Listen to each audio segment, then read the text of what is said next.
dunque partita Francesca Fangio, terza corsia, 1:10:36 per lei nelle qualificazioni. Il primato è vicino di Ania Klinar, 1:09:68, è vicino anche perché per vincere il titolo italiano giovanile la Fangio aveva nuotato a Riccione 1:08:75. Attenzione però alla Vozel, partita decisissima, a metà gara passa la slovena in vantaggio in 32:79, 33:52 la Fangio, Bazzoni 34:24. Vozel è stata finalista ai mondiali junior vinti in questa specialità dall'azzurra Lisa Fischneider, è stata semifinalista in vasca corta agli europei e dunque una gran bella avversaria per la livornese Francesca Fangio che prova a risalire. Fangio è stata oro ai giovanili sia nei 100 che nei 200 rana. C'è la Mometto in terza posizione con la Bazzoni che prova a resistere mentre va a vincere Tiesa Vozel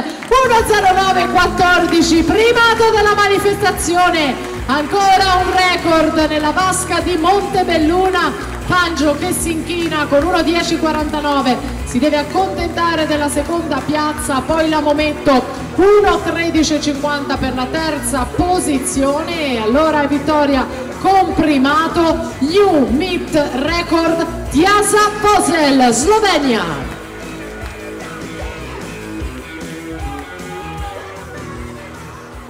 E siamo al settore maschile, lì